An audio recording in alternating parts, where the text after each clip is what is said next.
D, wait for it, delightful. Check out the name tag. You're in my world now, Grandma. What's up, nerds, and welcome to my week in review, where I come to you every Sunday with 3 entertainment stories that I personally find interesting, and then we discuss them down below. Now, also down below, you can find the articles that I read to bring you this video, and you can read them for yourself, or you can just watch this video, or I'm going to break them all down for you.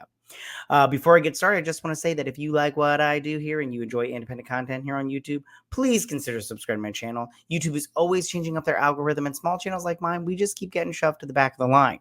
So please ask that you like, share, and subscribe, and I thank you in advance. All right, so now that we got that business out of the way, why don't we go ahead and get started on these 3 stories. So for my first story this week, all right, you guys, so it looks like Netflix has canceled the show Chaos. Now, I just want to say that as far as shows goes, I thought this show wasn't that bad. It's about the Greek gods. And if you're like me, I'm pretty sure everybody at some point in time has been fascinated with Greek mythology. I know I was, especially as a younger kid. I remember I got this book. And I remember there was like a yellow cover or whatnot.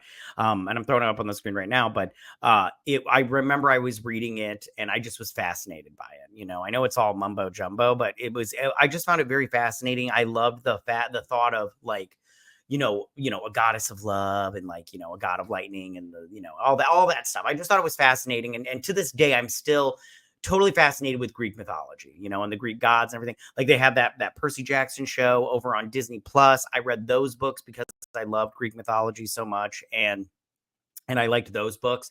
Still not that great, but whatever. It's fine. So Chaos is a modern take on, the Greek gods. And I thought it was really interesting because I don't want to spoil it for you, but like there was this fountain that Zeus would drink from that kept him, living forever, and the gods and everything. And then there was like, some backstabbing and Hera and all that stuff. But the thing about this, and Jeff Goldblum, I thought Jeff Goldblum was really, really good in the show. Now canceling it wise, it doesn't bother me in terms of like, I'm upset about it because the show didn't do well. It was never on the Nielsen ratings, and even in the Netflix ratings, it didn't do that great. So am I mad about it? No, but do I think that the show could have gotten really interesting in season 2? Absolutely. Like I liked how they did this they did this reveal of, when you're in the underworld and you pass on to be reborn on Earth or whatnot. They did that whole thing. It was very interesting. I won't give any spoilers away because that was kind of like a turn kind of thing. And it was very interesting. Like I was like, this is really interesting. I kind of like where this is going. And the acting was superb, like all the way around. I don't remember the lady's name that plays Hera, but she was the lawyer in Ozark. She's fantastic. I love that woman. If whatever she's in, I'll watch it because she is definitely like every time she's on screen, I was like, I am like, honing in on you because she's fabulous. But the show was, the show was pretty good in my opinion. It's just, not too many people watched it because I don't think it was on anybody's radar, or at least if it wasn't on too many people's radars. And that's, I think, a problem.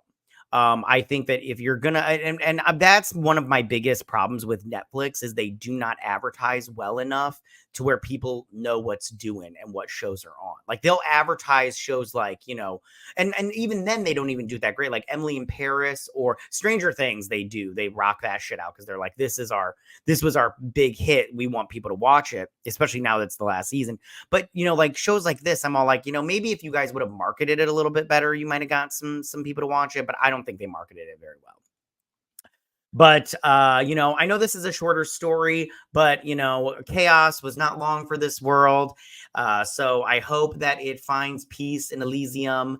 But better luck next time. And if you want to watch another Greek gods show that's off the charts, fantastic, is Blood of Zeus. Go watch Blood of Zeus. It's animated. If you don't like animated, you're weird, in my opinion. But that show is absolutely fantastic. Love that show. All right, you guys. So that was my first story of the week. So for my second story of the week, all right, you guys. So it is official, right?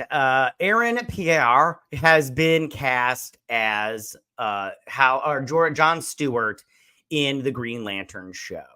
Well, it's just called Lanterns, and that will be on Max or HBO. I don't know. It's so weird over there at Warner Brothers. They're so weird at Warner Brothers. They don't know how to do things right. Whatever. Anyways, so Aaron Pierre has been cast, and I saw people saying like this was really, really good casting. Like this was the best casting out of the entire DCU, and I don't know about that. Like, listen, I have nothing against Aaron Pierre. I watched that Rebel Ridge movie. That movie was so good, and he did a great job. I have nothing against him. He's a good actor.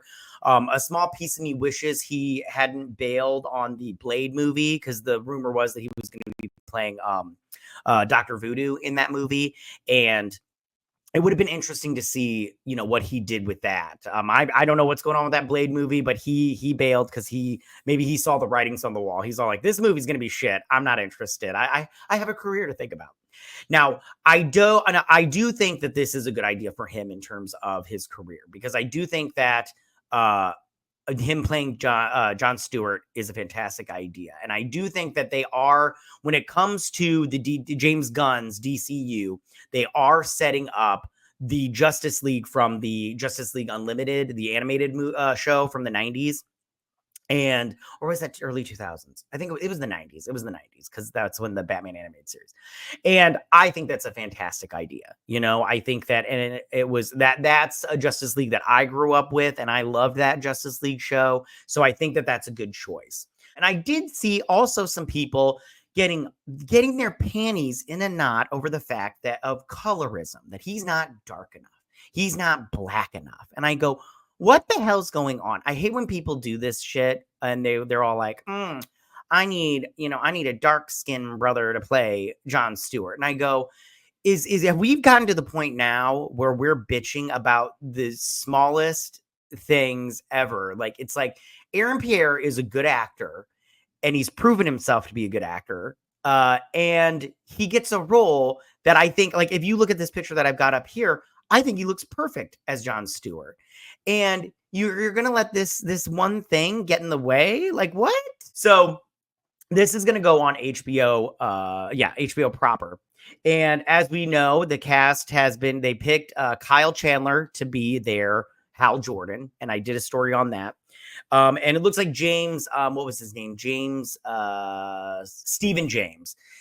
I saw online, the scoopers, they were saying that Stephen James was in the front runner. Like, he was the front runner over Aaron Pierre, but he didn't get it. And I'm all like, I wonder what went down there. Like, why didn't they pick Stephen James? I mean, Aaron Pierre, I think, is more recognizable personally. I personally, the Stephen James guy, I did not see any of the movies that he was in or any of the projects that he was in. And if I did, I do not remember him. So, sorry about that. I'm not trying to crap on him. I just don't know him. But the Aaron Pierre guy, I've seen plenty of stuff that he's been in that Rebel Ridge. Like I said, that's the most recent thing that I saw. And that was before they offered him the role of John Stewart. I saw him in Rebel Ridge, and I was like, this is really good. This was good. I liked it. He did a good job, all that good stuff. So Kyle Chandler is going to be playing Hal Jordan, and then they've got their writers and the one director. The writers on there, I don't know, man. The Mundy guy, I'm okay with, because he did Ozark. And I've said this before, but he did Ozark, and I really liked Ozark a lot. Ozark was fantastic. I felt from front to the end. I thought it was fantastic. Then you get the guy that did Watchmen. I can't think of his name right now off the top of my head, but I personally do not like him as far as writers go. I think that Damon Lindelof, I think that Watchmen was a complete disaster, and he tried to do Star Wars, but they kicked him off that, or he left. And I go, well, what did you do that they kicked you off that? But he did do The Leftovers. Now, The Leftovers is fantastic. I love that show. If you have not seen The Leftovers, go watch it. It's so good. It's ridiculous. So, and the last writer was Tom King. He's a comic book writer. I personally do not like Tom King's work. I think that he's just one of those guys that he has a good idea, starts it off pretty good, and then it just goes downhill from there.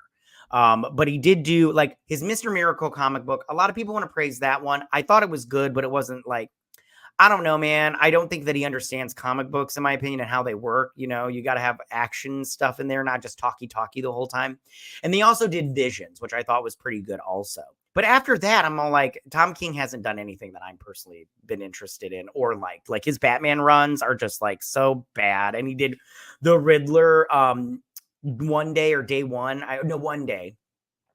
And that was terrible. Freaking awful. Tom King has dad issues. I just want to say that. So I'm curious to see what goes on here. Like, will Jon Stewart have dad issues with Hal Jordan? I'm all like, it's going to be, I don't know. Tom King and Damon Lindelof, I have concerns. You know what I'm saying? But anyways, okay, back to this. So this is about, this follows the new recruit of Jon Stewart and Lantern legend Hal Jordan. Okay. And they're two intergalactic cops, and they are drawn into a dark Earth-based mystery as they investigate a murder in the American heartland. Now, I just want to say, I don't know. I think that the murdered you. I think that it's going to be another DC character. A small piece of me wonders if it's going to be Alan Scott. You know, Alan Scott was the first Green Lantern, and he had actually like a little lantern or whatnot. He had a cape, and he doesn't look anything like the lanterns of now. He looks like like the first version of the Green Lantern. And I'm curious if he'll be the victim, and they're like, listen, a lantern was killed. We need to figure it out. And then that'll lead to, I did see Scoopers say before all of this that this show sets up a bigger thing throughout the entire DC universe, and it sets up a whole huge thing. So I'm very curious to see where that goes from here. Now, I think that this show needs to have stuff like Easter eggs. Like it needs to pull in stuff from the other projects that the DCU is setting up.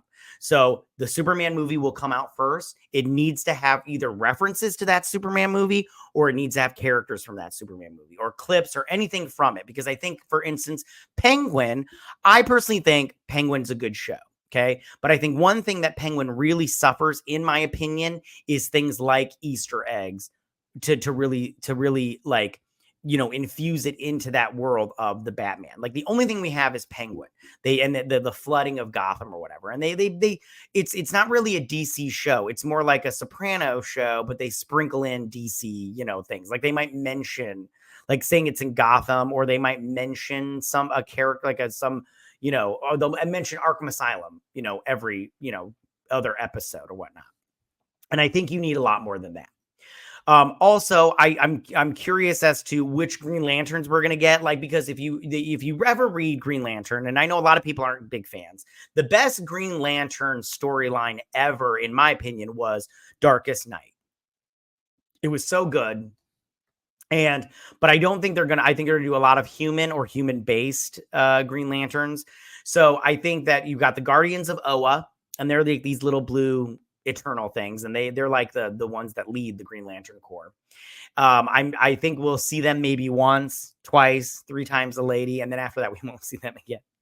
And then as far as the Green Lantern Corps, I'm curious if we're just going to get human-based Green Lanterns, like we might get, like, you know how Star Trek does, where you'll get an alien, but it's humanoid. Like you don't get like a big spider-like alien that's got like a spider body, and it's all like, you know, it's kind of thing, because that's CGI, and they have to spend a lot of money on that, and I don't think they're going to have a lot of money.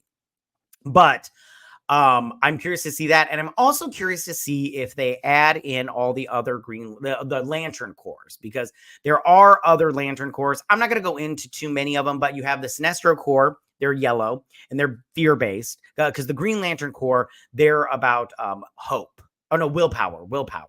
And then the blue ones are about hope. So, and they kind of like, you know, connect each other. And then there's love, which are the pink ones. And then there's orange, which is greed. And then the purple ones are empathy. I don't remember all of them off the top of my head. I just know the blue core is my favorite one out of all of them. Anyways, so Aaron Pierre is going to be our new Jon Stewart in the DCU. I'm excited for this. Like I said, I've said it before, I'll say it again. this was the most exciting project. I thought so when they first announced it. So I'm excited to see what happens, and good for Aaron Pierre. All right, you guys. So that was my second story of the week. So for my third and final story this week. All right, you guys. So my man, Henry Cavill, he is going to be in a Voltron movie. And I'm like, as soon as I saw this, I was like, what? Yes, please. Daddy is excited. So I'm really excited about this because I love Voltron. Now, before we get into Henry Cavill being in this, I want to talk about Voltron. What is Voltron? Okay. So Voltron is an animated, like an anime show from the 80s. Okay. Now, I watched it in the 90s. I would watch it every day on Toonami when I got home from school. I'd watch Voltron, Thundercats, and Reboot. I would watch those three shows back to back because it was like Voltron, Thundercats, Reboot, and I would watch all of them. Loved it. It's so good. Okay, so Voltron, he's the defender of the universe. Okay, and the premise is centered around these 5 young pilots. At the beginning, they were all males, and then one of them, I can't remember his name, the Blue Lion. He piloted the Blue Lion. He didn't die, but he like bailed out. And then the princess, she wore a pink outfit and then became the Blue Lion a pilot. And it was fine and everything. But anyways, and they're in this battalion called the Robot Lions, right? Which are these vehicles, these giant robot vehicles that join together to form this mega robot called Voltron. And then he's got this sword. It's very Power Rangers-esque. In fact, Power Rangers, kind of stole that, that thought from it. And but it's a good process. I mean, they even have the yellow saber-tooth tiger in there, which looks like the yellow lion Zord or whatnot. But I think that this is really, really great. So this is being the guy that is doing Red Notice, which is going to be on Netflix. He is going to be directing this live adaptation. And his name is Rawson Marshall Thurber, if that's how you say his name. If I got it wrong, suck it. But they're going to be filming this in Australia, which I think is pretty decent or whatnot. And they have cast, I guess, Henry Cavill as the lead. And I just want to say right now, and as you know, Henry Cavill, he was Superman. He was also in The Witcher. He's going to do, I guess, a Warhammer TV show or movie. I don't know. And then he's also going to do a Highlander movie. Those two projects have not taken off yet. I'm very curious to see if they do or not. I want to see both of them. I'm not a huge Warhammer fan, but I love Henry Cavill. I'll watch anything Henry Cavill's in. But I think that Henry Cavill is awesome. And I do want to see this movie. I think it's going to be great. If you're like me and you love Voltron, I think it'll be great. If you're somebody that likes these like kind of kaiju fighting giant robots kind of thing, I think this might be in your wheelhouse for it. But I think that this, and I'll have to see Red Notice to tell you what I think about the director, but I think that this is a fantastic idea. I love it. I can't wait for it. I'm quite excited about it. And good for Henry Cavill, man. Just keep plugging away, man. And I'll watch all your stuff. And I really hope this comes to fruition. I'm quite excited about it. I'll be interested to see how they do the like alien emperor guy and then his little witch henchman chick, his sidekick henchman. She's like a witch and everything. And how they do the planet. What was the name of the planet? I don't remember the name of the planet, but it'll be interesting seeing how they do this whole thing. I'm excited about it. All right, you guys. So those are my 3 stories this week. Tell me, what do you guys think about all of this? Tell me, what do you guys think about Chaos being canceled? Is this something that was in your wheelhouse and you're like, or on your radar and you're like, oh, I love this show. I'm so bummed it got canceled. Or are you like me and you're like, I'm not really bummed about it, but I did like this show. But I'm like, I travel in a large group of people that watched this show. Like, I don't know anybody else that even knew about this show, let alone watched it. But are you bummed about it? If so, what are you gonna watch? Something to replace it with your Greek mythology. You're hankering for it. And I do suggest Blood of Zeus because that is a good show. Also, tell me, what do you guys think about Aaron Pierre officially becoming Jon Stewart this week? I think it's fantastic. Anybody that complains about this is just like, I get it if you don't like Aaron Pierre as an actor. I don't see why though, but I think this is good casting. I do like him. He looks like I said from this picture, he looks like Jon Stewart, and I think he looks great. And I'm excited for this project. I really, really am. I can't wait to watch it, and I hope they knock it out of the park with all their constructs and everything. And then finally, tell me, how do you guys feel about Henry Cavill being cast in this Voltron movie? I mean, is this something that you are excited about? Did you love Voltron beforehand, and you're just like, oh, they're never going to make a live action movie? Or are you bummed that they are making a live action movie and you're like, don't touch this, I love this? And do you have faith in this project as of right now, or are you just like, no, not for me, I don't want my Voltron movie to become Power Rangers, Temu Power Rangers, you know what I'm saying? But me, I'm excited for it. I love Henry Cavill. He's a little cutie patootie, just had a baby, good for him. I think that this is going to be at most interesting, you know what I'm saying? But go watch that Gentlemanly Warfare movie. Henry Cavill's like barely in that movie, and him and Reacher, the Reacher actor, Alan Richardson, they're my favorite parts of that movie, and they're barely like in it. They're in it for like 10 minutes or something like that. But good for him. I'm going to be watching this movie 100%, and I'm quite excited to see where they go from here. But that's all I got for you guys this week. Tell me what you guys think about all of this. You can go ahead and leave all your comments in that section down below. If you like this video, go and hit that like button. I won't mind. If you're new to my channel, please hit that subscribe button. I'd greatly appreciate it. And I will see you guys on my next week in review. You guys have a good week. Bye. Hey nerds, if you like this video, go ahead and click that Geek What icon and subscribe. And if you like this video, go ahead and join me every Sunday with my week in review.